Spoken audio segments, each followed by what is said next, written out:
Hello, my name is Pastor Brendan White, and I currently pastor in Lake City in North Florida. And I'm here today to share with you just a couple of experiences that I've had in my ministry with Trust Services. And I hope that what I share with you today will be encouraging and beneficial for you and your church. So several years ago, probably about 20 years ago, I was pastoring here in Central Florida, and I had a sweet couple in my church, older couple. They were both 91 years of age. And after services one day, the husband came to me and he said, "Pastor, we'd like for you to come to our house. There's something we want to show you." So I set up an appointment and I went over to their home. And I hadn't been there very long, and he plopped down a metal box in front of me and he said, "Pastor, could you tell us what we have in this box?" I was a little puzzled, but I opened the box, and lo and behold, I discovered that there were $1.4 million in money market accounts. There were some stocks and bonds that ultimately turned out to be worth somewhere in the region of $200,000. They had the deed to their home in Florida, a deed to their out-of-state home also, and several other personal and little things that had monetary value.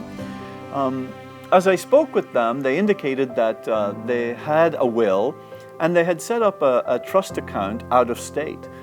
But nothing had been transferred into that account, into that trust account. Now, each of their money market accounts had both the husband's name, the wife's name, and their, what I believe was their only remaining relative, and all three of them were on the account. Now, the relative was not a church member, certainly not an Adventist church member, and I don't think they attended any church. And so I asked the couple what they intended to do with this, and they indicated that they would like to have, I think it was about 97 or 98% of these funds go to the church work here in Florida and worldwide, different departments of the church. I mentioned to them about meeting with the Trust Services here in Florida, and they agreed, and some folks from the Trust Service Department came out and spoke with them, and they were going to redo and set up their trust and have everything transferred into that. In the interim, the wife got sick, and she went into the hospital, and unfortunately she died a couple of days after going into the hospital. The husband, who was perfectly healthy, now as I said, both of them were 91 years of age and just a sweet couple, but the husband was perfectly healthy.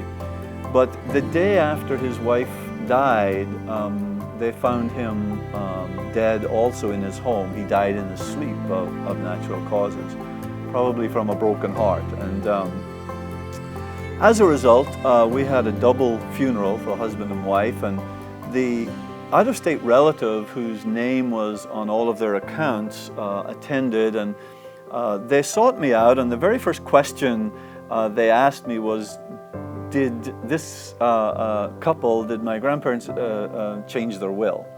And I said, not that I'm aware of. And so as a result, even though in their will they indicated that these funds they wanted these funds to go to our church and different departments, the church received nothing from this estate simply because nothing had been transferred into the trust account.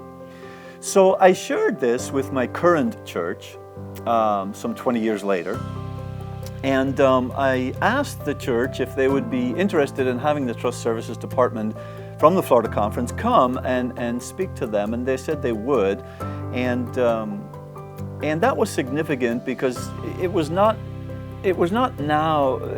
me forcing a speaker to come and talk to them. It's something that they wanted to do.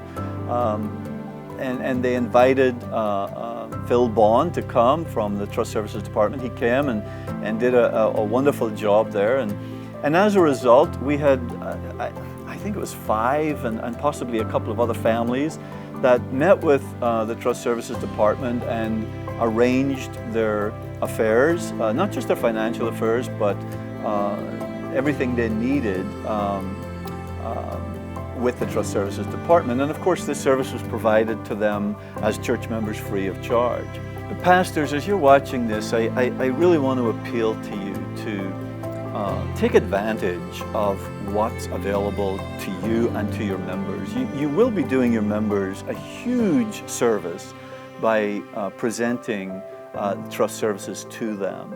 And so I encourage you, I would appeal to you to look to your Trust Services Department, call your Trust Services Department, coordinate with Phil, talk to Phil or whoever may be in this department, and set something up for your church and give your people the opportunity to keep on ministering even after they have gone.